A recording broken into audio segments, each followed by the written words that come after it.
నీతికి ఆధారమగు దేవా, నేను మొరపెట్టునప్పుడు నాకు ఉత్తరమిమ్ము. ఇరుకులో నాకు విశాలత కలుగ చేసిన వాడవు నీవే. నన్ను కరుణించి నా ప్రార్థన అంగీకరించుము. ఇది కూడా ప్రార్థనా గీతం అనే సంగతి మనం జ్ఞాపకం చేసుకోవాలి. దావీదు ఈ కీర్తనలో కూడా తన ప్రార్థనను దేవుని ఎదుట తెలియచేస్తూ ఉన్నాడు. తన ఆవేదనను దేవుని ఎదుట వ్యక్తపరుస్తూ ఉన్నాడు. తన దీన స్థితిని దేవునికి విన్నవిస్తూ ఉన్నాడు.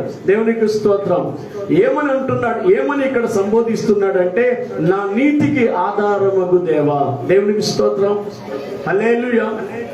మామూలుగా మనుషుల్లో నీతిమంతులు అనేవాళ్ళు ఎవరైనా ఉన్నారా? ఈమె నీతిమంతురాలండి, ఈయన నీతిమంతుడు అని చెప్పడానికి ఎవరైనా ఉన్నారంటే లేనే లేదు.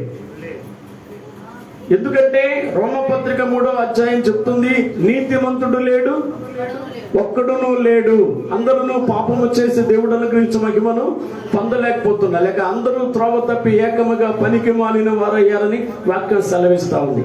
అయితే మనుషుడు నీతిమంతుడుగా తీర్చబడగలడు. ఎలాగో?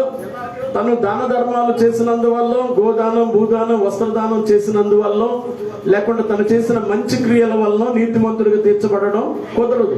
మానవుని యొక్క స్వనీతి దేవుని దృష్టి గట్ట మురికి గుడ్డల వలె కనబడుతుందట. దేవునికి స్తోత్రం. అయితే మనుషుడు ఎలా నీతిమంతుడిగా తీర్చబడగలడు అని మనం ఆలోచన చేస్తే, ఒకసారి రోమపత్రిక మీరు చూడండి ప్రియులారా. రోమపత్రిక ఈ విధంగా చెప్తా ఉంది. 4వ అధ్యాయంలో 3వ వచనం. 4వ అధ్యాయం 3వ వచనం. అబ్రహాము దేవుని నమ్మెను, అది అతనికి నీతిగా ఎంచబడెను. దేవునికి స్తోత్రం కదా. అబ్రహాము దేవుని నమ్మెను, అది అతనికి నీతిగా ఎంచబడెను. దేవునికి స్తోత్రం. ప్రియులారా, ఉచితంగా దేవుడు నీతిమంతులుగా తీరుస్తున్నాడు. పాపులైన మనుషులు లేక పాపి అయిన మనుషుడు ఉచితంగా నీతిమంతుడుగా తీర్చబడగలడు. ఎలా తీర్చబడగలడు అనంటే, దేవుని నమ్మడం ద్వారా. అబ్రహాము దేవుని నమ్మెను, అది అతనికి నీతిగా ఎంచబడెను. పని చేయక భక్తిహీనుని నీతిమంతునిగా తీర్చువాడట. దేవునికి స్తోత్రం. అంటే ఉచితంగా దేవుడు మనుషులను నీతిమంతులుగా దేవుడు మారుస్తూ ఉన్నాడు. కేవలం తన యందు విశ్వాసం ఉంచడం ద్వారా, తనను ప్రభువుగాను రక్షకునిగాను అంగీకరించడం ద్వారా దేవుడు మనకున్న మలిన వస్త్రములు తీసివేసి, లేక దుర్నీతిని తీసివేసి, ఆయన ఉచితంగా తన నీతి వస్త్రమును మనకు ధరింప చేస్తూ ఉన్నాడు. కనుక ఎంత పాపి అయిన మనుషుడైనను నీతిమంతుడుగా తీర్చబడగలడు. ఆయనను నమ్మడం ద్వారా, ఆయనను అంగీకరించడం ద్వారా. అబ్రహాము దేవుని నమ్మెను, అది అతనికి నీతిగా ఎంచబడెను. దేవునికి స్తోత్రం. దేవుడు పాత నిబంధనలో కూడా కొంతమందిని ఆయన నీతిమంతులు అని పిలిచిన సందర్భాలు మనకు కనబడతా ఉంటాయి. నోవహు తన తరములో నీతిమంతుడుగా జీవించాడు. అంటే దేవునిని నమ్మాడు, దేవుని యందు విశ్వాసం ఉంచి ఆ విశ్వాస యాత్రలో ముందుకు కొనసాగాడు. అందుకే నోవహు తన తరములో నీతిపరుడుగా దేవునికి కనబడ్డాడు. దేవునికి స్తోత్రం. జకరియా ఎలిజబెత్లను గురించి ప్రస్తావిస్తూ, జకరియాను గురించి కూడా నీతిమంతులు, దేవుని దృష్టికి వారు నీతిమంతులై ఉండిరి అని జకరియా ఎలిజబెత్లను గురించి మనం ప్రస్తావించడానికి మనం చూస్తుంటాం కదా. యోసేపు నీతిమంతుడై ఉండి ఆమెను అవమానపరచనొల్లక అని మనం మత్తయి సువార్తలో చూస్తుంటాం. యోసేపు కూడా నీతిమంతుడిగా జీవించాడు. వీరందరి నీతికి ఆధారం తమ స్వనీతి క్రియలు కాదు, తమ చేసిన మంచి క్రియలు కాదు, కేవలం దేవుని యందు విశ్వాసం ఉంచడం ద్వారా మాత్రమే నీతిమంతులుగా తీర్చబడగలిగారు. దేవునికి స్తోత్రం కదా. దావీదు 4వ కీర్తనలో మొదటి శరణంలో ఏమని ప్రస్తావిస్తున్నాడు అంటే, నా నీతికి ఆధారమగు దేవా. దేవునికి స్తోత్రం. దేవుడు నీ నీతికి ఆధారం ఆయనే, నా నీతికి ఆధారం ఆయనే. దేవునికి స్తోత్రం కదా. యేసుక్రీస్తు ప్రభువు అరిమత యోసేపును గురించి కూడా నీతిమంతుడు అని వాక్యములో రాయబడడాన్ని మనం చూస్తూ ఉంటాం. దేవునికి స్తోత్రం కదా. నేను మొరపెట్టినప్పుడు నాకు ఉత్తరమిమ్ము. అయ్యా, నేను ఆయా కష్టాల్లో ఉన్నప్పుడు, కన్నీళ్లలో ఉన్నప్పుడు, శ్రమలలో ఉన్నప్పుడు, ఇరుకులలో, ఇబ్బందులలో, ఆవేదనలలో నేనున్నప్పుడు నేను నీకు మొరపెడతాను కదా. మొరపెట్టినప్పుడు ఏం చేయాలంటే నీవు నాకు జవాబు దయచేయ. ఎప్పుడైతే దీనంగా నేను నీ సన్నిధిలో మొరపెడుతున్నానో, మొరపెట్టిన పరిస్థితులు ప్రతికూలంగా ఉన్నప్పుడు, కష్టాలు, శ్రమలు, ఇరుకులు, ఇబ్బందులు ఎదురైనప్పుడు నేను నా ప్రతి పరిస్థితిని నీ ఎదుట నేను విన్నవించుకుంటున్నాను, నా పరిస్థితిని నీకు తెలియచేసుకుంటున్నప్పుడు నాకు జవాబును దయచేయి ప్రభువా అని ప్రార్థన చేస్తున్నాడు. దేవునికి స్తోత్రం. అంటే దావీదు కేవలం కష్టాలు ఎదురైతేనే ప్రార్థన చేస్తాడా? కన్నీళ్లు ఎదురైతేనే, ఇబ్బందులు ఎదురైతేనే ప్రార్థన చేస్తాడా? కొంతమంది జీవితంలో ఇదో చెడ్డ అలవాటు. అన్ని బాగున్నప్పుడు ప్రార్థన చేయరు, అన్ని బాగున్నప్పుడు చర్చికి క్రమంగా రారు, ఎప్పుడెప్పుడు ప్రార్థనలు ఉన్నాయో అప్పుడు క్రమంగా అటెండ్ అవ్వరు. పరిస్థితులు బాగోకపోతే ప్రార్థన చేయండి అని తొందర చేస్తారు. మిగతా సమయాల్లో వాళ్ళకి ప్రార్థన జ్ఞాపకం రాదు. ఎప్పుడైతే పరిస్థితులు మరీ జటిలంగా ఉన్నాయో, కష్టంగా ఉన్నాయో, ఇబ్బందిగా ఉన్నాయో ప్రార్థన చేయండి అని అప్పుడు మాత్రమే తొందర చేస్తారు. ప్రియులారా, అది సరైన పద్ధతి కాదు. దావీదుకైతే రెగ్యులర్ గా ప్రేయర్ చేసే అలవాటు ఉందని మీ అందరికి ఇప్పటికే తెలుసు. దినములకు 7 మార్లు స్తుతించే అనుభవం ఉంది, 3 మారు మోకాళ్ళుని ప్రార్థన చేసే అనుభవం దావీదుకి ఉంది. దేవుని స్తోత్రం. ఇప్పుడు కూడా మరి ఈ 4వ కీర్తనను కూడా ఆ ప్రతికూల పరిస్థితుల్లోనే ఆయన కంటిన్యూ చేస్తున్నాడు అనే సంగతి మనం జ్ఞాపకం చేసుకోవాలి. యెహోవా నా నీతికి ఆధారమగు దేవా, నేను నీకు మొరపెట్టినప్పుడు నీవు నాకు ఉత్తరము ఇమ్ము. దేవుని స్తోత్రం. ఈరోజు ఉదయాన్నే మీలో ఎంతమంది దేవునితో మాట్లాడారు? ఈరోజు ఉదయం దేవునితో మాట్లాడిన వాళ్ళు ఎవరో చేతులు ఎత్తండి. ఒక్కళ్ళు, ఇద్దరు. ఆయన మాట్లాడటం సంగతి తర్వాత, నేను అడిగిన వరకే చెప్పండి. దేవుని స్తోత్రం. ఆయన మీతో మాట్లాడాలి తర్వాత, ముందు దేవుని స్తోత్రం కదా. ఉదయాన్నే లేచి దేవునితో మాట్లాడే మంచి అలవాటు మనకి ఉండాలి. నీ దినాన్ని దేవునికి సమర్పించు, నీ జీవితాన్ని దేవునికి ఉదయకాల సమయంలో సమర్పించు. దినమంతటి కొరకు దేవుని కాపుదల కొరకు ప్రార్థించు. ఉదయం లేచినప్పుడే నీ కుటుంబాన్ని దేవునికి సమర్పించు ఈ దినమంతటి కాపుదల కోసం. ఎందుకంటే మనం అంత్య దినాలలో ఉన్నాం, అపాయకరమైన కాలాల్లో ఉన్నాం. ఏ క్షణానికి లోకంలో ఎవరికి ఏం జరుగుతుందో తెలియని దినాల్లో ఉన్నాం. ప్రతిదినము దేవుని కాపుదల కొరకై ఉదయం లేచినప్పుడే మనం దేవునితో మాట్లాడుతూ ఆ ప్రార్థనలోనే మనల్ని మనం దేవునికి సమర్పించుకోవాలి. మన కుటుంబాన్ని కూడా దేవుని కాపుదలకు సమర్పించవలసిన వారమై ఉన్నాం. దేవునికి స్తోత్రం. అంకుల్ గారు అన్నట్టు నెక్స్ట్ మనం మాట్లాడటమే కాదు, దేవుడు మనతో మాట్లాడతాడు. అంటే ప్రార్థన చేసిన తర్వాత నీవు వాక్యాన్ని చదివితే వాక్యంలో నుండి దేవుడు నీతో మాట్లాడతాడు. దేవునికి స్తోత్రం. హల్లెలూయా కదా. అది శ్రేష్టమైన అలవాటు. మనం దేవునితో మాట్లాడాలి, దేవుడు కూడా మనతో మాట్లాడతాడు. ఖచ్చితంగా నువ్వు ప్రార్థనా పూర్వకంగా ఉంటే దేవుడు నీతో మాట్లాడడం అనేది నువ్వు గమనించగలవు నీ జీవితంలో. అదే మాట. దేవుని స్తోత్రం. మాట్లాడుతున్నప్పుడు మనం కూడా మాట్లాడుతున్నప్పుడు తర్వాత కొంచెం కూర్చుంటారు, ఆ వాక్యం కనపడుతుంది. దేవునికి స్తోత్రం. హల్లెలూయా. వాక్యం ద్వారా అనుక్షణం దేవుడు మనల్ని శాసిస్తాడు. అదే మన ప్రవర్తన అంతటిగా ఆయన అధికారానికి ఒప్పుకోవడం అంటే అదే. ఏది మంచో ఏది చెడో దేవుడే మనకు సమయోచితంగా తన వాక్యం ద్వారా మనతో మాట్లాడుతుంటాడు. ఎక్కడ ఎలా ప్రవర్తించకూడదో దేవుడు చెప్తాడు, ఎలా ప్రవర్తించాలో దేవుడు చెప్తాడు. ఏది మంచో ఏది చెడో చెప్తాడు. ఆత్మీయంగా ఆ మెట్టులోనికి మనం ఎదిగే స్థితిలో మనం ఉండాలి. దావీదు ప్రార్థన ఒకటే, నా నీతికి ఆధారమగు దేవా, నేను మొర్రపెట్టినప్పుడు నీవు నాకు ఉత్తరమిమ్ము. ఉత్తరము అంటే జవాబు. నాకు మన దేవుడు ఉత్తరం ఇచ్చే దేవుడు. ఒట్టినే ఉండే, ఊరకే ఉండే దేవుడు కాదు. ఆయన కన్నులుండి చూసేవాడు, చెవులుండి వినేవాడు, నోరుండి మాట్లాడేవాడు, ఆయన చేతులుండి పని చేసేవాడు. దేవునికి స్తోత్రం. నీవు నేను సజీవుడైన దేవుని మనం ఆరాధిస్తున్నాం కనుక ఉత్తరం ఇచ్చే దేవుడు మన దేవుడు. దేవునికి స్తోత్రం. అయ్యా, నీవు నా నీతికి ఆధారంగా ఉన్నావు, నా భక్తి జీవితాన్ని నువ్వు ఎరిగి ఉన్నావు, నా ప్రార్థనా జీవితాన్ని నువ్వు ఎరిగి ఉన్నావు. నీ కృపతో నన్ను జ్ఞాపకం చేసుకో. నేను నీకు మొరపెట్టినప్పుడు నీవు నాకేం చేయాలి? ఉత్తరం ఇవ్వు నాయనా అని మొరపెడుతున్నాడు. దేవుని స్తోత్రం. హల్లెలూయా కదా. యోబు ఒక సందర్భం అంటాడు, దేవునికి మొరపెట్టి ప్రత్యుత్తరములు మాట్లాడతాడు. యోబుకి దేవునితో మాట్లాడడం తెలుసు, దేవుని నుండి జవాబులు పొందడము తెలుసు. దేవుని స్తోత్రం. నీ వ్యక్తిగత జీవితంలో దేవునికి మొరపెట్టడం మాత్రమే కాదు, దేవుని నుండి ఉత్తరములు పొందగలిగిన స్థితిలో ఉండవలసిన వారమై ఉన్నాం. ఆయా సందర్భాల్లో కొంతమందికి ఈ అనుభవాలు ఉన్నాయి. తమ కష్ట సమయంలో, తన ఇబ్బందికరమైన సమయంలో, తమ శోధన సమయంలో దేవుని సన్నిధిలో ఏ అంశం విషయమై వాళ్ళు ప్రార్థన చేశారో, ఏ కష్టం విషయమై, ఏ ఇబ్బంది విషయమై మొరపెట్టినప్పుడు దేవుడి నుండి వారు సమాధానం పొంది ఉన్నారు. నిన్నటి దినాన్ని మనం ధ్యానం చేశాం. హిజ్కియా తన కష్టకాలంలో, తన మరణ సమయంలో మరి యెషయా ద్వారా ఒక సందేశాన్ని అందుకున్నాడు. హిజ్కియా, నువ్వు మరణం అవుతున్నావు, నువ్వు బ్రతకవు, నీ ఇల్లు నీవు చక్క పెట్టుకొనుము అని యెషయా ప్రవక్త తనతో చెప్పి వెళ్ళాడు. మరుక్షణమే హిజ్కియా గోడ తట్టు తిరిగి కన్నీళ్లు విడుచుచు దేవునికి ప్రార్థన చేశాడు. యెహోవా, యథార్థ హృదయుడునై సత్యముతో నీ సన్నిధిలో నీకు అనుకూలంగా సమస్తం నేను ఎట్లు జరిగించానో, నేను ఎలాగా నీ నీతిని అనుసరించి నేను ఎలా నడుచుకున్నానో కృపతో జ్ఞాపకము చేసుకొనుమని ప్రార్థన చేశాడు. వెంటనే యెషయాతో దేవుడు మాట్లాడాడు. హిజ్కియా దగ్గరికి వెళ్ళి ఇలాగూ చెప్పు, హిజ్కియా, నీవు కన్నీళ్లు విడుచుట నేను చూచి తిని, నేను నీ ప్రార్థన అంగీకరించి ఉన్నాను. ఇంకను 15 సంవత్సరముల ఆయుష్ నేను నీకు ఇస్తాను. అంటే ప్రత్యుత్తరం వచ్చిందా లేదా?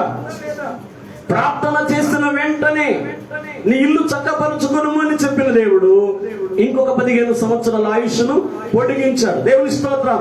మన దేవుడు కేవలం విన్నాడో వినలేదో అర్థం కానట్టుగా ఉండే దేవుడు కాదు. మన ప్రార్థనలకు దేవుడు జవాబు ఇస్తాడు.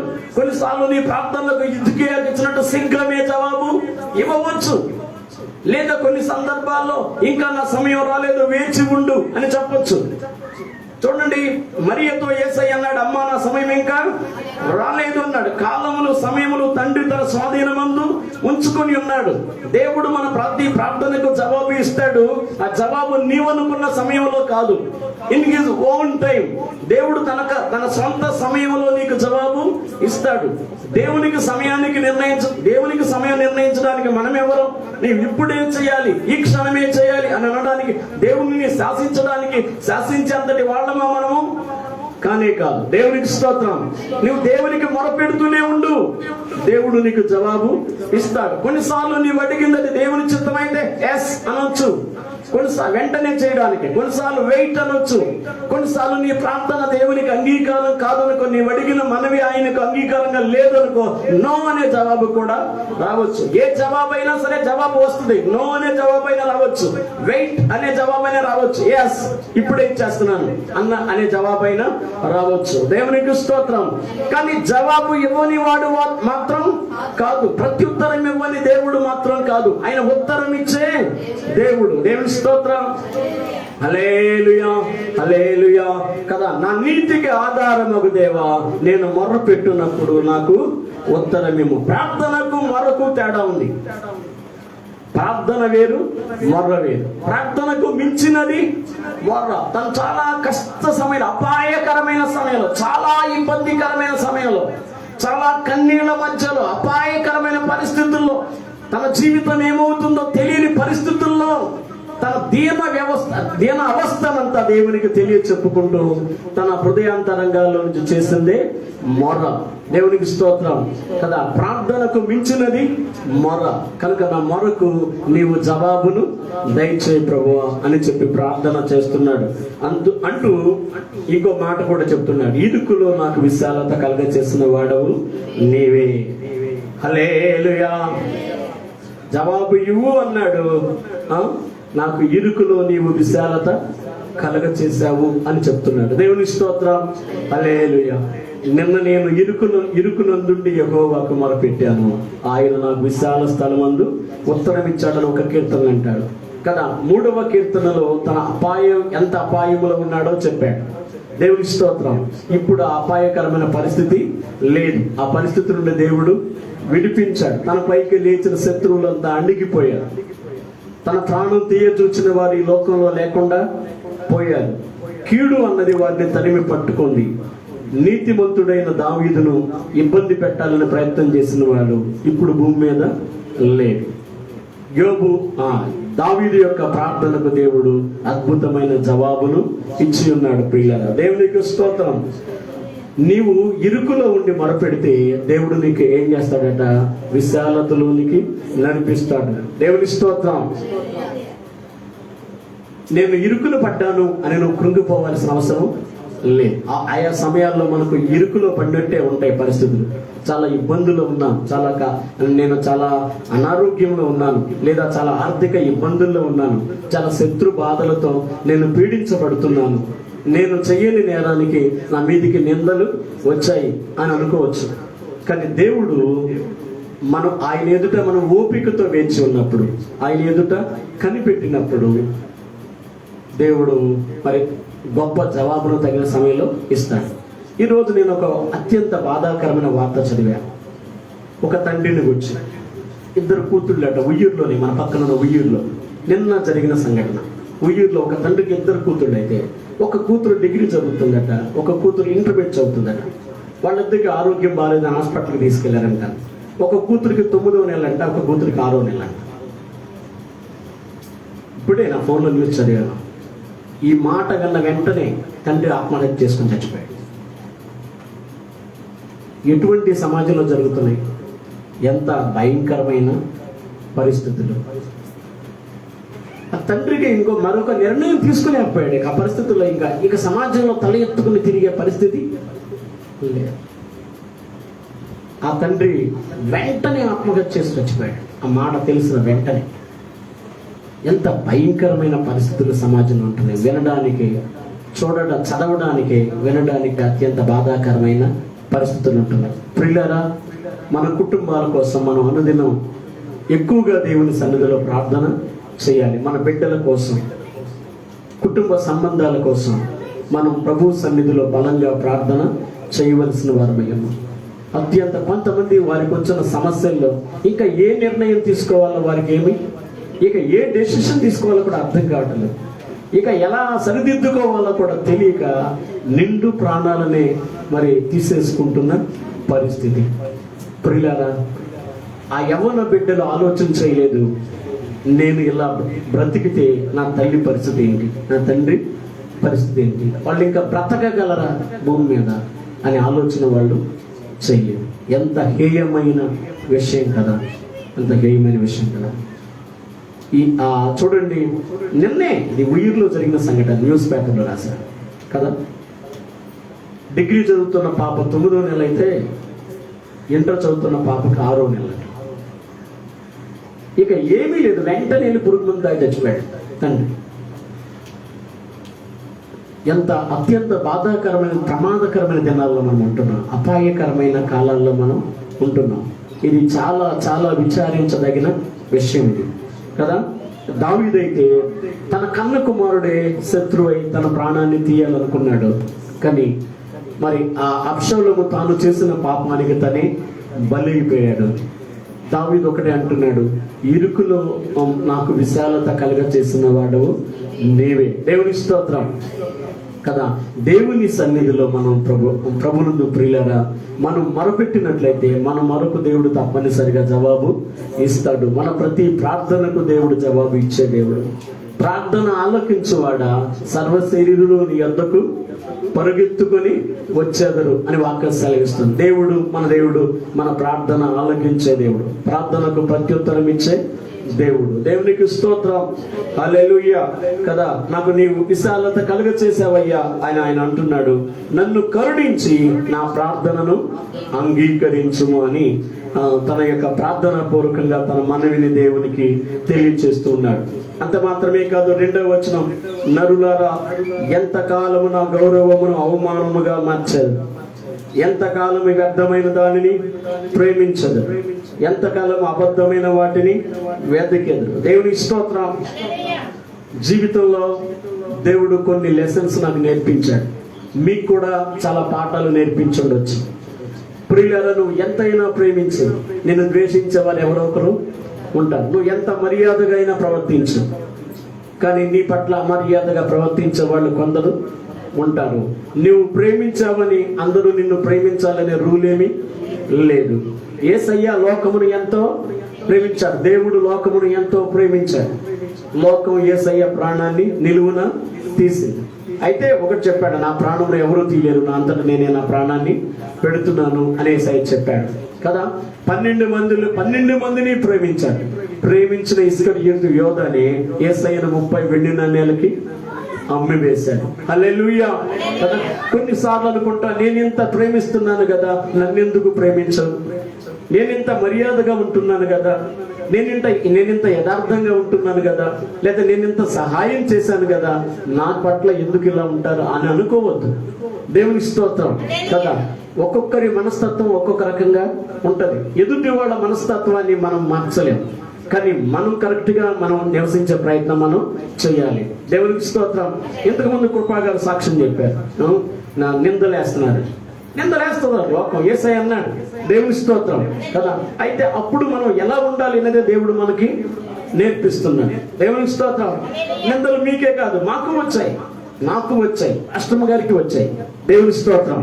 కానీ ఆ నిందల్లో ఎలా నిలబడాలని నేర్చుకోవడం కోసమే దేవుడు ఆ పరిస్థితికి మాకు అనుమతించాడని మేము ఈ రోజు కనుక్కుంటున్నాం. దేవుడు ఆ పరిస్థితికి అనుమతించడం వల్ల అది చాలా మంచిగా జరిగిందని నేను భావిస్తున్నాను. దేవుని స్తోత్రం కదా. ఓ భక్తుడు రాశాడు పాట, నింద దోషణ ఇరుకులలో నన్ను సుగంధముగా మార్చెను. నింద దూషణ ఇరుకులలో నన్ను సుగంధముగా మార్చెను. నింద దూషణ ఇరుకులలో నన్ను సుగంధముగా మార్చెను. పాడెదము నాదు ప్రియుని జీవకాలమెల్ల అరణ్య యాత్రలో కృతజ్ఞతతో పాడెదను, కృతజ్ఞతతో పాడెదను. హల్లెలూయా. నింద దూషణ ఇరుకులలో మనం ఆయన ఎలా మారుస్తాడు? సుగంధముగా మార్చే దేవుడు. దేవుని స్తోత్రం. హల్లెలూయా. అది దేవుని కోసం వచ్చిన నిందలైతే మరియు ధన్యుడు ధన్యురాలు. నా నిమిత్తము జనులు మిమ్మల్ని నిందించి హింసించి మీ మీద అబద్ధముగా చెడ్డ మాటలెల్లా పలుకున్నప్పుడు మీరు ధన్యులు. హల్లెలూయా. మన మీద తప్పు చేసిన వాళ్ళ అందువల్ల నిందించడం కాదు, దేవుని నిమిత్తమైన నిందలు వస్తే మరీ ధన్యులు. దేవుని స్తోత్రం కదా. నిన్ను నిందించు వారి నిందలు నా మీద పడెను అంటాడు యేసయ్య. అంటే మనల్ని నిందిస్తే ఆ నిందలన్నీ ఎవరి మీద పడినాయట? యేసయ్య మీద పడినాయట. దేవునికి స్తోత్రం కదా. క్రీస్తు నామము నిమిత్తం మనం దూషణ పాలైనప్పుడు దేవుని ఆత్మ మన మీద నిలుచుచున్నది అని వాక్యం సెలవిస్తా ఉంది. దేవునికి స్తోత్రం. కనుక ప్రియులారా, దావీదు తన కష్ట సమయాల్లో దేవుని పాదాలు బలంగా పట్టుకోవడం నేర్చుకున్నాడు, మొరపెట్టడం నేర్చుకున్నాడు, ప్రార్థన చేయడం నేర్చుకున్నాడు, విజ్ఞాపన చేయడం నేర్చుకున్నాడు, తన విన్నపములు తన మనవులు దేవునికి తెలియచేయడం నేర్చుకున్నాడు కదా. అందుకే ప్రార్థన క్రమం తప్పకుండా మన జీవితంలో దేవునికి మొరపెట్టే వాళ్ళమై ఉండాలి. మన జీవితంలో ఎదురయ్యే చిన్న సమస్య అయినా పెద్ద సమస్య అయినా వెంటనే దేవుని ముందు మోకరించి, ఇదిగో దేవా, నీ ఈ పరిస్థితి నాకు వచ్చింది, ఈ సమయంలో నేను ఏ నిర్ణయం తీసుకోవాలి, నీవే నాకు సహాయం చెయ్యి, నాకు తగిన ఆలోచన నీవే నాకు దయచేయి ప్రభువా అని చెప్పి ఆయన సన్నిధిలో మనం ప్రార్థన చేయాలి. దేవుని స్తోత్రం. హల్లెలూయా. ప్రార్థన చేసినప్పుడు ఏం చేస్తాడంటే దేవుడు మనకు జవాబును ఇస్తాడు. కనుక ఆయన ఇరుకుల విశాలత కలుగజేసిన దేవుడై ఉన్నాడు. ప్రార్థన ఆలకించమని అడిగాడు. తర్వాత నరులారా, ఎంత కాలము నా గౌరవమును మీరు అవమానముగా మారుస్తారు. కొంతమందికి ఒకటే కోరిక, మనం గౌరవాన్ని పొందడం ఇష్టం లేదు, మనం మంచిగా ఉండడం ఇష్టం లేదు, మనం ఎదుటి వాళ్లకు మర్యాదస్తులుగా కనబడటం వాళ్ళకి ఇష్టం లేదు. మన గౌరవాన్ని అవమానంగా మార్చాలని ప్రయత్నం చేసేవాళ్ళు కొంతమంది తప్పనిసరిగా ఉంటారు. అంటే మనం చెడ్డవారివి అని ఎదుటి వాళ్ళ చేత అనిపించుకుంటే వాళ్ళ కడుపు చాలా చల్లగా ఉంటుంది కదా. మనం చెడ్డవాళ్ళమని అందరూ అనాలి, ఆ మాట వారు విని అప్పుడు వాళ్ళ కడుపు చల్లగా ఉంటుంది. దావీదు అంటాడు, ఎంతకాలం ఈ పని చేస్తారు, ఎంతకాలం నా గౌరవాన్ని మీరు అవమానంగా మారుస్తారు అని చెప్తున్నాడు. దేవుని స్తోత్రం. అంతేకాదు, ఎంతకాలం వ్యర్థమైన దానిని ప్రేమించెదరు, ఎంతకాలం అబద్ధమైన వాటిని వెతికెదరు. సత్యదేవుడు ఉండగా ఆయనను వెతకకుండా, వాక్యం చెప్తుంది, యెహోవా మీకు దొరుకు కాలమునందు ఆయనను వెతుకుడి. యెహోవాను వెదకుడి, ఆయన బలమును వెదకుడి. దేవుని స్తోత్రం కదా. వెదకుడి మీకు దొరుకును అని సెలవిచ్చాడు. సత్యాన్ని వెతకకుండా, సత్యదేవుని వెతకకుండా, దేవుని సన్నిధిని వెతకకుండా వ్యర్థమైన దానిని వెతుకుతున్నారట. దేవుని స్తోత్రం. ఎంతకాలం అబద్ధమైన వాటిని వెతికెదరు కదా, ఎంతకాలం వ్యర్థమైన దానిని ప్రేమించెదరు కదా. ప్రయోజనం లేని దాన్ని, ఉపయోగం లేని దాన్ని ఎంతకాలం ప్రేమిస్తారు కదా. వాటి వల్ల ఉపయోగం లేదు కనుక మూడు ప్రశ్నలు వేశాడు. ఒకటి, నా గౌరవాన్ని ఎంతకాలం అవమానంగా మారుస్తారు, ఎంతకాలం వ్యర్థమైన దానిని ప్రేమిస్తారు, ఎంతకాలం అబద్ధమైన వాటిని వెతికెదరు అని మాట్లాడుతూ అదే సమయంలో 3వ వచనంలో అంటున్నాడు, యెహోవా తన భక్తులను తనకు ఏర్పరచుకొనుచున్నాడని తెలుసుకొనుడి. నేను యెహోవాకు మొరపెట్టగా ఆయన ఆలకించును. హల్లెలూయా కదా. దేవుడు తన భక్తులను తనకు ఆయన ఏర్పరచుకుంటున్నాడు. మనకి ఈ సమయంలో మరొక మాట జ్ఞాపకం చేసుకోవాలి. మనము పిలువబడిన వారు, మనం ఏర్పరచబడిన వారు. ఈ సంగతి మనం గుర్తించాలి. దేవుని స్తోత్రం. మనం ఎవరు ఏర్పరచుకున్నారు? దేవుడు ఏర్పరచుకున్నాడు. ఆయనే పిలుచుకున్నాడు, ఆయనే మనల్ని ఏర్పరచుకున్నాడు. మీరు నన్ను ఏర్పరచుకోలేదు, నేను మిమ్మల్ని ఏర్పరచుకున్నాను అని యేసయ్య చెప్పాడు. ఆయన ఏర్పాటులో మనం ఉండడం అది ఎంత గొప్ప విషయం కదా ప్రియులారా. దేవుని స్తోత్రం. హల్లెలూయా కదా. ఆయన మనలను ఏర్పరచుకున్నాడు.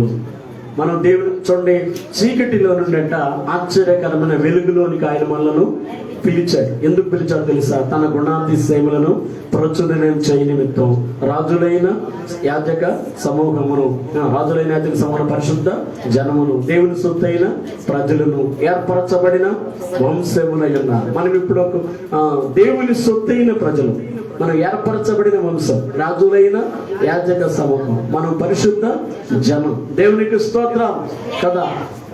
దావీదు ఒకటే అంటున్నాడు తన శత్రువులైన వారితో, యెహోవా తన భక్తులను తనకు ఏర్పరచుకొనుచున్నాడని తెలుసుకొనుడి. దేవుని ఏర్పాటులో ఉన్న వారిని ఎవరైనా పాడు చేయగలరా? దేవుని ఏర్పాటులో ఉన్న వారికి వ్యతిరేకంగా నిలబడగలరా? చూడండి, దావీదును దేవుడు ఏర్పరచుకున్నాడు. అబ్షాలోమును ఏర్పరచుకున్నాడా? ఏర్పరచుకోలేదు. అబ్షాలోము తనకు దేవుని ఏర్పాటులో లేకుండానే, దేవుడు మరి అబ్షాలోమును ఏమీ పిలవకుండానే దావీదు యొక్క సింహాసనాన్ని లాగేయాలనే ప్రయత్నం చేశాడు. దావీదును చాలా ఇబ్బంది కన్న కొడుకు అయితే అయి ఉన్నాడేమో కానీ దావీదును చాలా కష్టపెట్టాలనే ప్రయత్నం చేశాడు. చూడండి, వ్యర్థమైన దానిని ప్రేమించాడు, అబద్ధమైన దానిని వెతికాడు. దావీదు గౌరవాన్ని అవమానంగా మార్చాడు. తన కుటుంబం అంతా నవ్వులు పాలవడానికి ఆయన అక్కడ ఉపయోగపడ్డాడు.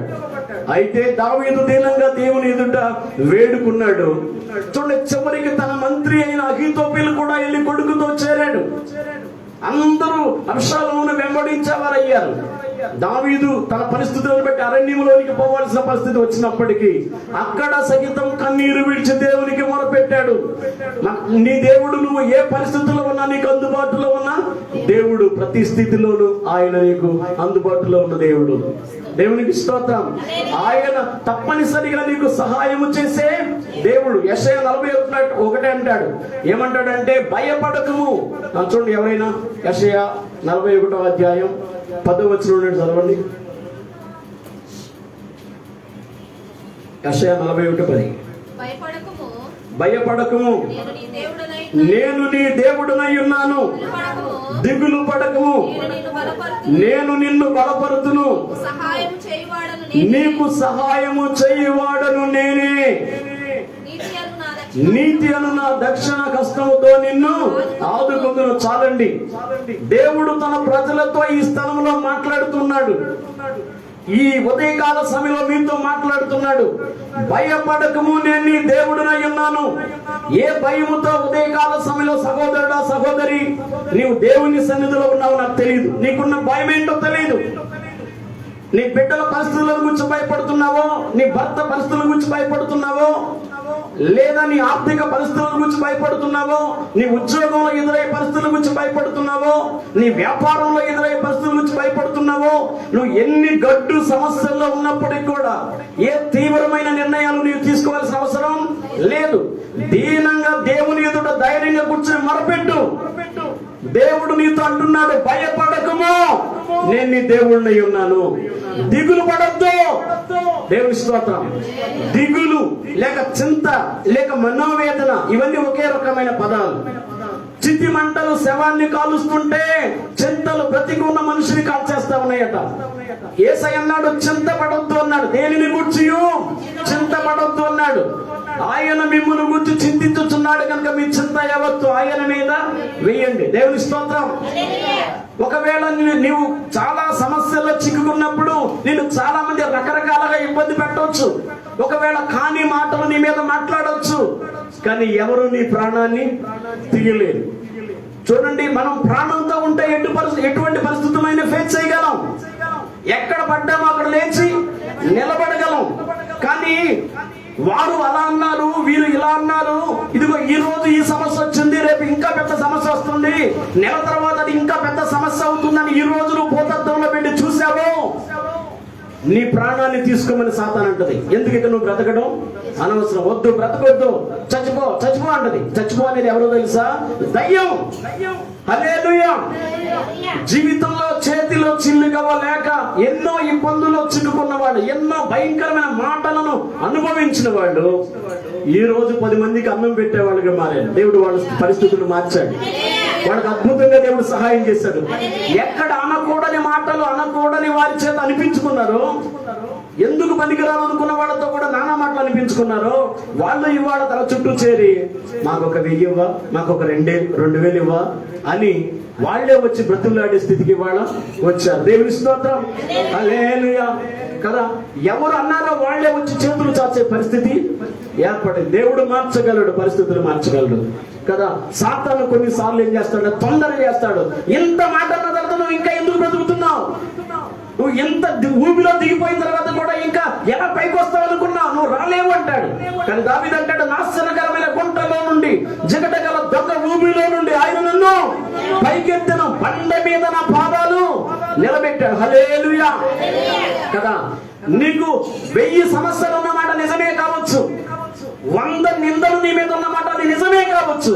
కానీ నువ్వు పశ్చాత్తాపడి, ప్రభువా నన్ను క్షమించు, నేను అనాలోచనతో తీసుకున్న నిర్ణయాలు దయతో క్షమించు, నా పొరపాటు నిర్ణయాలు క్షమించు, ఇప్పుడు నీవు నాకు సహాయం చేయి, నేనున్న ఈ దీన స్థితి నుండి నన్ను లేవనెత్తని దీనంగా వేడుకో. ఎలా పైకి లేపుతాడో నువ్వు ఊహించలేవు. దేవుని స్తోత్రం. హల్లెలూయా హల్లెలూయా. నాకు తెలిసిన ఓ పాస్టర్ గారే ఉన్నాడు. ఆయన సేవలోనే ఉన్నాడు, కానీ చాలా భయంకరమైన ఇబ్బందుల్లో ఉండేవాడు. నాకు తెలుసు, బాగా తెలిసిన కుటుంబం, చాలా ఇబ్బందులు పడేవాడు. చాలా చూడండి, చాలా అప్పులు కూడా ఆయనకు ఉన్నాయి. ఎందుకైనా తెలియదు కానీ చాలా అప్పులు కూడా ఉన్నాయి, చాలా ఇబ్బందులు. అప్పులంటే ఆయనకి ఎక్కువే అప్పులే, మీ దృష్టిలో చాలా తక్కువ, చిన్న అప్పులే అనిపించవచ్చు. కానీ ఆశ్చర్యం ఏంటంటే ఆయన అలాగే ఉండి మొరపెడుతూ ఉన్నాడు. దేవుని సన్నిధిలో నమ్మకంగా అలాగే సాగుతున్నాడు. ఒక సందర్భంలో తను చర్చి కట్టుకోవడానికి, ఏమండి మీరు చర్చి కట్టుకున్నారు కదా, మీరు చర్చి కట్టుకోవడానికి మీకు ఎవరో పెట్టుబడి పెట్టారు కదా ముందు, తర్వాత రావాల్సిన డబ్బులు వచ్చిన తర్వాత మీరు కట్టారు కదా, నాకు కూడా అలాగే మీరు ఇప్పించండి అన్నాడు. నా పరిస్థితికి నేను సిగ్గుపడుతున్నాను. ఆ రోజు ఆయనతో నేను అన్న మాటకి ఏమన్నాను తెలుసా?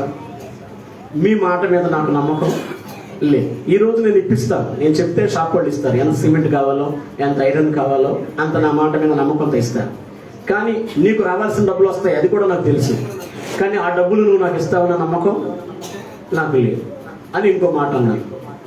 సిస్టర్ గారితో మాట చెప్పించు, నువ్వు కాదు నీ భార్య చెప్తే నేను నమ్ముతాను, ఎందుకంటే ఆ సిస్టర్ గారి మీద నాకు నమ్మకం ఉంది. నీకు ఒక వాళ్ళకి ఆ చర్చి కట్టే అవకాశం కూడా నేనే ఆ టైంలో అవకాశం కల్పించాను. ఆమె ఒక మాట చెప్తే నేను ఏర్పాటు చేస్తా, కానీ నీ మాట మీద నాకు నమ్మకం లేదు అన్నాను. దేవుని స్తోత్రం. హల్లెలూయా. అంటే వెంటనే ఆమె తప్పనిసరిగా పాస్టర్ గారు తప్పనిసరిగా మా ఇద్దరిది ఒకటే మాట అండి, నేను మాట ఇప్పించే బాధ్యత నాదండి అంటే వెంటనే మెటీరియల్ ఇప్పించాను. దేవునికి స్తోత్రం. కావలసిన సిమెంట్ అవి ఐరన్ అన్నీ ఇప్పించాను. ఆయనకి రావాల్సిన డబ్బులు వచ్చినాయి. మరి కట్టాల్సింది కట్టారు. దేవుని స్తోత్రం. అంతా కట్టాడు కానీ చివరిలో ఒక్క 1000 రూపాయలు కట్టలేదు. ఒక్క 1000 రూపాయల కోసం ఆ షాప్ వాడు అప్పుడప్పుడు నన్ను అడుగుతుంటాడు. దేవుని స్తోత్రం. సరే నేనంటాను, 1000 ఖర్చు పెట్టిన తర్వాత ఒక 1000 రూపాయలు పట్టుకుంటే ఎట్లా మీరు షాప్ అయింది అన్నాను. సరే దేవుని స్తోత్రం. జరిగింది ఏంటో తెలుసా? ఇవాళ పాస్టర్ గారికి నెలకు ఆదాయం 1,00,000 రూపాయలు వస్తాం. నెలకు ఆదాయం. దేవుడు ఆయన బిడ్డలను ఆశ్రదించాడు. దేవుని స్తోత్రం. ఆర్థికంగా ఆయన బాగా బలపడ్డాడు. ఇవాళ ఆయన ముందు నేను ఎందుకు పనికిరాను? అలా నేను ఎప్పుడు తక్కువ ఆయన చూడలేదు. కానీ నేను సిగ్గుపడుతున్నాను. ఆ రోజు ఈ మాట అన్నాను కదా, నీ మాట మీద నాకు నమ్మకం లేదు, సిస్టర్ గారు చెప్తేనే నేను చేస్తానన్నాను కదా. కానీ ఈరోజు ఆయన మరి లక్షల రొటేషన్ ఆయన చేతిలో జరుగుతుంది. ఆయన ఆస్వాదించాడు. పరిస్థితులు ఎప్పుడు ఒక రకంగా ఉండవు. దేవుని స్తోత్రం కదా. ఒకప్పుడు ఆయన ఇంటి చుట్టూ అప్పులోళ్ళు తిరిగారు. ఇవాళ మన అంటున్నాడు, ఇబ్బందులో ఉన్నామంటే వాళ్ళకి వీళ్ళకి డబ్బులు ఇచ్చామండి. ఒకడు 3 లక్షలు తీసుకుని అడ్రస్ లేకుండా పోయాడు. వాడు ఎక్కడో దుబాయ్ అక్కడ పోయాడంట. వాడు ఎప్పుడు వస్తాడో ఇంకో తెలియదు. నా డబ్బులు నాకు వచ్చేటట్టు ప్రార్థన చెయ్యండి. వాళ్ళకు కొంత ఇచ్చాం, వీళ్ళకి కొంత ఇచ్చాం. మేమేదో వడ్డీలకు తిప్పాలని కాదు, కానీ ఇబ్బందుల్లో ఉన్నారని డబ్బులు ఇస్తే మేము పెద్ద వడ్డీలు కూడా కాదు, కానీ వాళ్ళు ఇవ్వాల్సిన వాళ్ళు ఇవ్వలేదు. మరి నెలాఖరికి ఇస్తానన్నారండి, కనీసం నెలాఖరికన్నా వచ్చేటట్టు మా కోసం ప్రార్థన చెయ్యండి అంటాడు. దేవుని స్తోత్రం. హల్లెలూయా. అంటే నేను అంటున్నాను, ఎప్పుడు నువ్వు ఉన్న స్థితిలో ఎప్పుడు నా పరిస్థితులు ఇట్లాగే ఉంటాయి, ఎప్పుడు నా నిందలు ఇలాగే ఉంటాయి, నా అవమానాలు ఇలాగే ఉంటాయి అని అనుకోవడానికి వీల్లేదు. దేవునికి స్తోత్రం. హల్లెలూయా. నీ పరిస్థితులను మార్చే దేవుడు ఉన్నాడు. దావీదుకు కష్టస్థితి వచ్చిందని, కొడుకు తరిమేశాడని, అరణ్యంలో తిరగాల్సి వచ్చిందని, పాదాలకు చెప్పులు కూడా లేకుండా కొండలెక్కి లోయలు దిగాల్సి వచ్చిందని, ఇక దావీదు బ్రతకంతా అదేనా? దావీదు స్థితి మారడానికి కారణం ఏంటో తెలుసా? అడవిలోకెళ్ళినా ప్రార్థన విడిచిపెట్టలేదు. సింహాసనాన్ని వదిలేసిన, పట్టుపరుపును వదిలేసిన, అంతమంది మంత్రులను సైనికులను వదిలేయాల్సిన పరిస్థితి వచ్చినా, అరణ్యంలో ఉన్నా సరే ప్రార్థన విడిచిపెట్టలేదు. దేవా, నేను మొరపెడుతున్నా, మొర ఆలకించు, నా ప్రార్థన ఆలకించు, నా విన్నపము విజ్ఞాపన నాకు చెవియొక్కని ప్రార్థన చేశారు. నీ జీవితంలో ఏది నిన్ను విడిచిపోయినా ప్రార్థన మాత్రం విడిచిపోకూడదు. దేవుని స్తోత్రం. నువ్వు ఏ స్థితిలో ఉన్నా సరే ప్రార్థన చెయ్యి. శూన్యములో నుండి సమస్తాన్ని కలుగజేసే దేవుడు ఉన్నాడు. అదేంటంటే మాటలు చెప్పడానికి ఏముందని అనుకోవచ్చు. మాటలు కాదు ప్రియులారా, ఇది యథార్థం. నువ్వు నిజంగా హృదయపూర్వకంగా దేవుని ఎదుట నీ మనసు తెరిచి, ఒకవేళ పశ్చాత్తాపడాల్సిన విషయాలుంటే పశ్చాత్తాపడు. పొరపాట్లు జరిగితే నీ జీవితంలో నిజమయ్యా, నేను పొరపాటే చేశాను, నన్ను క్షమించు, నా తప్పు నిర్ణయాల వల్ల నేను ఈరోజు సమస్యలు ఎదుర్కొంటున్నాను, సరైన ప్లానింగ్ లేకపోవడం వల్ల నేను ఇబ్బందుల్లో పడ్డాను, సమస్యల్లో చిక్కుకున్నాను, దయచేసి నన్ను క్షమించి, నా అజ్ఞానాన్ని అవివేకాన్ని క్షమించి, నేనున్న స్థితిలోంచి నన్ను బయటికి తీసుకురాయన ఆయన అని నువ్వు సిన్సియర్ గా మొరపెట్టు. దేవుడు నీ కోసం ఒక గొప్ప అద్భుతమైన ద్వారాన్ని తెరుస్తాడు. హల్లెలూయా. ఎవరు అన్నారు, తాళం కప్ప చేసిన వాడే తాళం చేయి కూడా చేశాడు. దేవుని స్తోత్రం. కప్పతో పాటు ఏముంది? ఆ తాళం కప్పతో పాటు చేయకూడదు. అలాగే సమస్య ఉంటే ప్రతి సమస్యకి పరిష్కారం కూడా ఉంది. ఎవరి చేతిలో ఉంది ఈ తాళం చెవి? దేవుని చేతిలో ఉంది. హల్లెలూయా, హల్లెలూయా. దేవుడు తప్పనిసరిగా ఎంత పెద్ద సమస్యకైనా సరే ఆ పరిష్కారాన్ని దేవుడు చూపిస్తాడు. హల్లెలూయా. ఆయన చెయ్యలేని సహాయం అంటూ ఏది నీ జీవితంలో లేనే లేదు. దావీదు మొరపెట్టాడు, దేవుడు జవాబిచ్చాడు. తన భక్తులను తనకు ఏర్పరచుకున్నాడు. దావీదుని ఎవరు ఏర్పాటు చేసుకున్నారు? దేవుడు ఏర్పాటు చేసుకున్నాడు. నిన్ను ఎవరు ఏర్పాటు చేసుకున్నారు? దేవుడు ఏర్పాటు చేసుకున్నాడు. దేవుని స్తోత్రం. ఎంత ఆత్మవిశ్వాసంతో చెప్తున్నాడంటే 3వ వచనం 2వ లైన్లో, నేను యెహోవాకు మొర్రపెట్టగా ఆయన ఆలకించును. దేవుని మీద ఎంత ధీమా, ఎంత ధైర్యం, ఎంత విశ్వాసం. నా దేవుడు ఉన్నాడు, నేను మొరపెడితే నా దేవుడు నా ప్రార్థన ఆలకిస్తాడు. దేవుని స్తోత్రం. హల్లెలూయా. ఇదే నమ్మకంతో యెహోషాపాతు మొరపెట్టాడు. 3 వైపులా వచ్చిన శత్రువులు తమను తాము పొడుచుకుని తెచ్చిపోయారు. హల్లెలూయా కదా. ఇదే ధైర్యంతో హిజ్కియా మొరపెట్టాడు. సన్హెరీబు దండెత్తి వచ్చినప్పుడు అద్భుతంగా దేవుడు సహాయం చేశాడు. 185,000 మంది సైన్యాన్ని ఒక్క దేవదూతను పంపించి చంపేశాడు. దేవునికి స్తోత్రం. ఆ దేవుడు ఈ రోజు సజీవుడే. యేసుక్రీస్తు నిన్న నేడు ఒక్కటే రీతిగా ఉన్నాడు. తరాలు మారినా, యుగాలు మారినా మారని దేవుడు ఆయన మనకు సహాయం చేసే దేవుడు. నాడు దావీదు కష్టకాలంలో దావీదుకు తోడున్న దేవుడు నీ కష్టకాలంలో నీకు తోడుంటాడు. దావీదుకు సహాయం చేసిన వాడు నీకు కూడా సహాయం చేస్తాడు. నీకు కావలసిన సహాయం ఆన్ ది వేలో ఉంది. వస్తుంది నీ సహాయం. ఇంకా నీకు అందలేదేమో, తప్పనిసరిగా నీకు అందుద్ది. దేవుని స్తోత్రం కదా. ఒక్కటి మాత్రం నేర్చుకో, నువ్వు ఎంత గడ్డు పరిస్థితుల్లో ఉన్నా సరే, ఇక్కడ పరిస్థితి అయిపోయిందని అనుకోవద్దు. నా దేవుడు ఉన్నాడు, ఈ స్థితిలో కూడా నన్ను విడిచిపెట్టడు, ఆయన నాకు సహాయం చేస్తాడు. నమ్ము, దేవుడు సహాయం చేస్తాడు తప్పనిసరిగా. దేవుని స్తోత్రం హల్లెలూయా. అందుకే 4వ వచనం అంటాడు, భయము నుండి పాపము చేయకుడి, మీరు పడకల మీద నుండగా మీ హృదయంలో ధ్యానం చేసి ఓరకుడు. హల్లెలూయా. ఆ భయమే ఉంటే అబ్షాలోము ఇంత పాపానికి ఒడిగట్టి ఉండేవాడా? లేదు. భయము లేక అబ్షాలోము నీతిమంతుడైన దావీదుకు వ్యతిరేకంగా లేచాడు. దావీదు గౌరవాన్ని అవమానంగా మార్చాలని చూశాడు. వ్యర్థమైన దానిని ప్రేమించాడు. తాత్కాలిక దేవుడిస్తే ఓకే, కానీ దేవుడు ఇవ్వని దాని కోసం వ్యర్థమైన దానిని ప్రేమించాడు. అబద్ధమైన దాన్ని వెతికాడు. ఫలితం భయము లేకుండా పాపం చేశాడు. తన నిండు ప్రాణాన్ని యవ్వన కాలంలో కోల్పోయాడు. అత్యంత విచారకరమైన విషయం అని. భయము నుండి ఏం చేయకూడదట?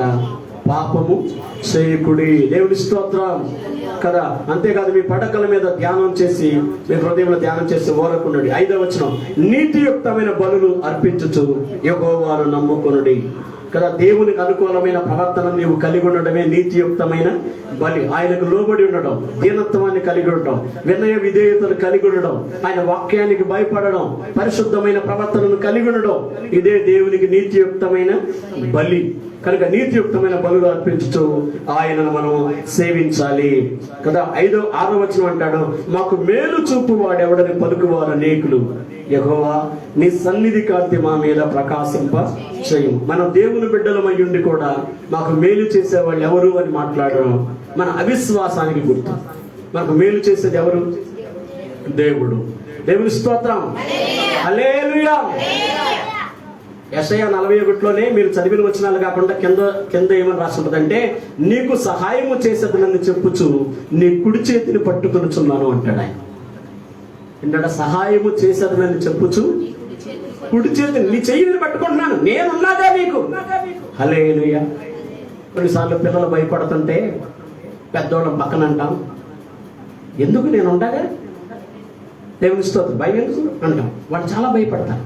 భయపడుతుంటే మేము అవసరమైతే భుజం తడతాం. భుజం తట్టి, నేనున్నాగమ్మా, నేను లేనప్పుడు భయపడ్డావేమో, నేనున్నాగా, నేను వచ్చేసాగా. దేవుని స్తోత్రం. నేను వచ్చేసాగమ్మా, నేను వచ్చేసాగా నాన్న, ఇంకెందుకు భయం అంటే పిల్లవాడికి అప్పుడు దాకా కూర్చుని ఏడ్చినోడికి ఏమొస్తుంది?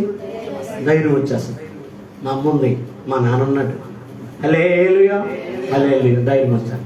ఆయన అంటాడు, నేను నాకు చేయి పట్టుకుని అంటాడంట, ఇప్పుడు వరకు నీకే సహాయం లేదేమో, ఏ మేలు పొందలేదేమో, ఇబ్బంది పడ్డావేమో, నీకు సహాయం చేసేది నేను చెప్పుచు నేనేం చేస్తున్నాను? నీ కుడి చేతిని పట్టుకుంటున్నాను. మన చెయ్యి పట్టుకునే దేవుడు ఉన్నాడు.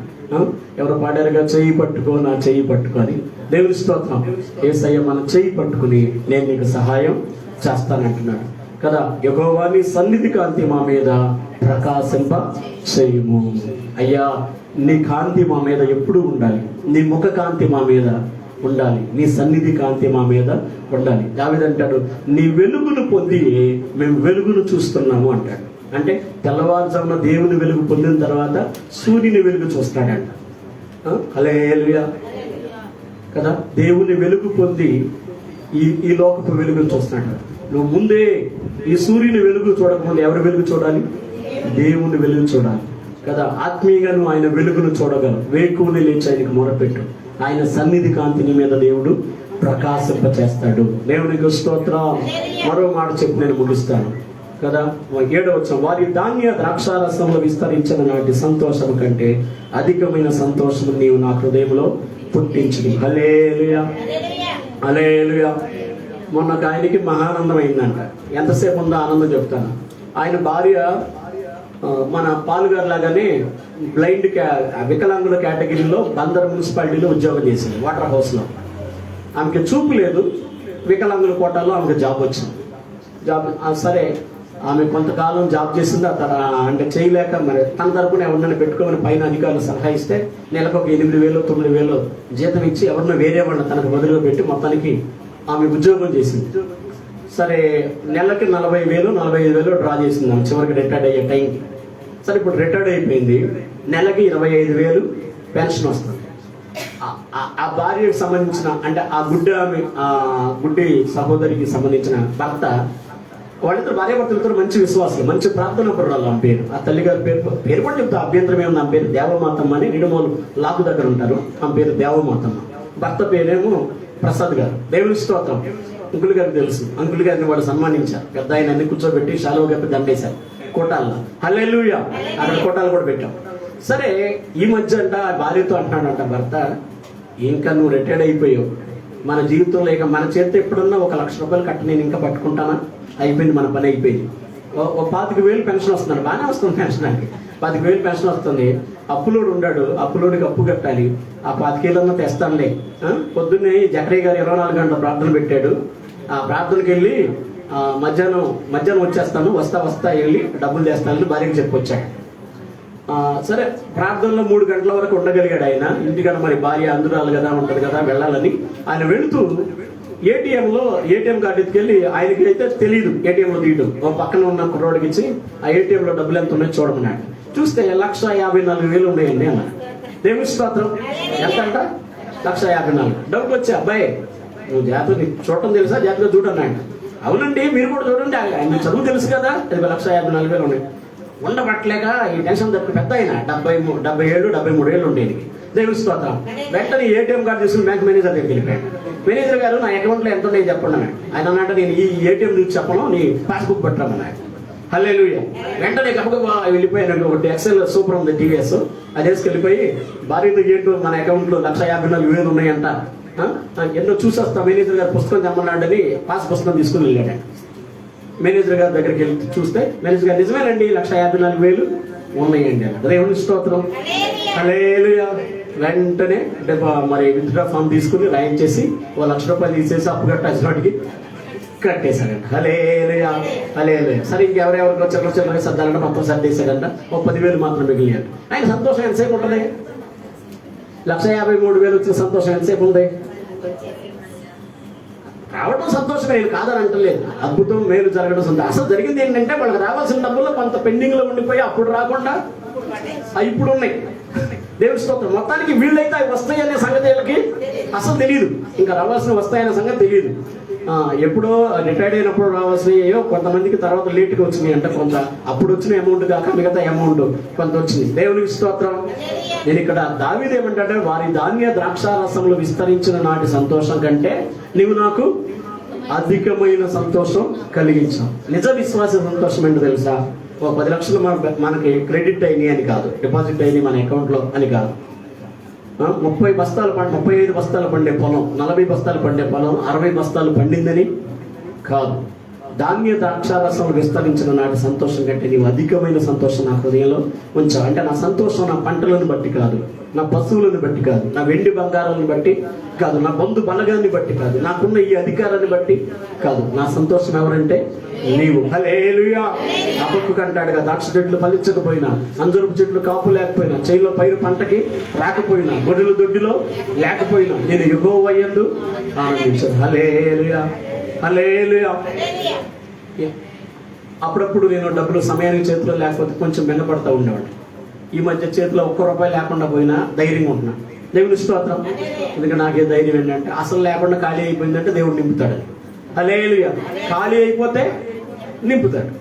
దేవుని స్తోత్రం. కనుక అసలు 1 రూపాయి లేకపోయినా సరే ఏముంది, ఈ పూట తింటానికి ఉంది కదా, అన్నం తిన్నాం కదా. దేవుని స్తోత్రం. హల్లెలూయా. ఒకవేళ ఉపవాసం ఉండాలంటే ఉందాం, ఆ పూట కూడా ఇవ్వకపోతే ఉందాం. ఈరోజు ఉపవాస ప్రార్థన. దేవుని స్తోత్రం. ఉపవాసం ఉందాం. దేవుడు ఇవాళ ఉపవాసం పెట్టినాడు, రేపొద్దున మనం ఊహించని రీతిలో దేవుడు మనకు సహాయం చేస్తాడు. ఇందులో ఇంకా పెద్ద తటపటాయించాలి, కలవరపడాల్సిన అవసరం ఏమీ లేదు. హల్లెలూయా. హల్లెలూయా కదా. దేవుడు అద్భుత రీతిలో సహాయం చేస్తున్నాడు. ఆయన ప్రతి అవసరాన్ని, నా అవసరాలు మాత్రమే కాదు మీ అవసరాలు కూడా తీరుస్తాడు. నేను ముగింపు మాటలు ఏంటంటే, దావీదన్న ఈ మాట చాలా బాగుంది. వారి ధాన్య ద్రాక్షారసం విస్తరించిన నాటి సంతోషం కంటే నీవు నాకు అధికమైన సంతోషం నా హృదయంలో కలిగిస్తున్నావు కదా. ఆఖరి మాట 8, యెహోవా నెమ్మదితో పండుకొని నిద్రపోదును, నేను ఒంటరిగా ఉండినను నీవు నన్ను సురక్షితంగా నివసింపచేయు. నేను గుండెల మీద చేసి హాయిగా పడుకుంటానయ్యా, నాకు నిద్ర పట్టని రాత్రులంటూ ఉండవు. హల్లెలూయా. నేను ప్రశాంతంగా నిద్రపోతా, ఎందుకంటే నా సమస్యలు నేనే మోస్తున్నాను అనుకో, నాకు నిద్ర పట్టదు.